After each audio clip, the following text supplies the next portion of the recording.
ayé wà tí àbáwò tó kù àbáwò àṣẹ. mi ò lè gbà ní màá sọ mi ò lè gbà gègé sáré sálẹ̀ òsùn bọ́lọ́jọ́ bá dé. ẹ̀rí ẹ̀jìnà yìí o sáré ni o. La ilaha illallah. ilé oní àkàn. o lè kún mọ́tò tó wẹ̀ o nílé ayé níbí ó di ìjọ yìí kẹ́yìn ẹ̀ o wà gbogbo sí i. o lè kún mọ́tò tó wẹ̀ nílé ayé níbí ó di ọjọ́ kẹ́yìn ẹ̀ wà gbogbo sí i. Allahu Akbar. Abíọ́lá Mọ̀ṣúdì tẹ ò bá gbàgbé ẹ̀ ìgbà tí ń bẹ láyé ọlọ́lá ló jẹ́ ìgbà tí ń bẹ láyé olówó ló jẹ́. Allahu Akbar. Kò sí mọ́tò tí ó gùn tán o ẹ̀yìn ìjàmá Abíọ́lá gùn tó kúrú fógun tilẹ̀ lẹ̀ ìgbà tó dọjọ́ yìí kẹ́yìn o ogun pò sí àlékún mọ́tò tó wù ẹ́ nílé ayé níbí bó dọjọ́ yìí kẹ́yìn ẹ̀ wà gùn pò sí. àyíṣe kọ́lá Ìbàdàn bẹ́ẹ̀ ò bá gbàgbé ẹ̀ Sàràkí Ìlọrin tiwa kẹ́ ò bá gbàgbé ẹ̀ ọmọ Sùníyá bàbá Bùkọ́lá ìgbà tí ń bẹ láyé ọlọ́lá ló jẹ́ ìgbà tí ń bẹ láyé olówó ló jẹ́ èsì mọ́tò tí ó gùn tán ó ẹ̀yìn ìjàmá ogun tó kúrúkú ogun tilẹ̀ lẹ̀ ìgbà tó dọjọ́ ìkẹyìn o ogun kó sí. ó lè gun mọ́tò tó wù ẹ́ ilé ayé níbí bó dọjọ́ ìkẹyìn ẹ̀ wà gbogbo sí.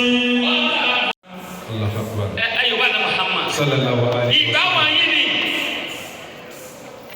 àwọn àkọládé ọ̀dà àwọn àkọládé Ọ̀yọ́. ẹ̀ ẹ̀ sì jọba yìí Àmín.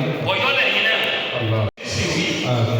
ayé òsì ní sì yí gbọ́ wala la ilaha illallah wala la ilaha illallah àbá wa Sheikh Abdulrahman ìfọsọ̀ ní ṣe yín láburú ẹ̀ máa máa ṣe ẹ̀ máa máa ṣe wala la ilaha illallah ilé àwọn ẹni ọlọ́run ni wọ́n ti wá nínú orin Allahu Akbar.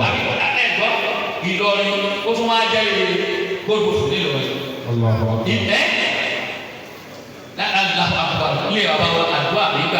ṣùgbọ́n mo fẹ́ràn bàbá wa lájí àgbà Adé Allahu ta'ala. bàbá wa lájí àgbà tí bàbá ò ní àwọn òwe láàyè ìfìnìṣà tó Bismillahir Rahmanir Rahim.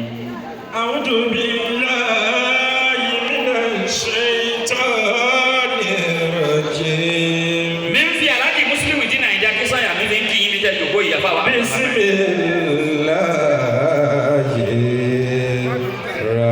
الرحمن الرحيم.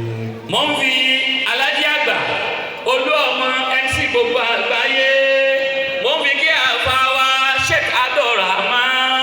أعوذ بالله من الشيطان الرجيم. mo wá ń fi ọmọ kéwù yín mo fi kí yín. بسم الله aláàjì wa Abdulkeni Àyìndé Koko Zaria الرحمن mo fi kí àfa wa àgbà àfa wa Sheikh Abdulrahman. mo wá ń kí abonibade ní ọlọ́pàá jẹ́bi wọ́n gùn.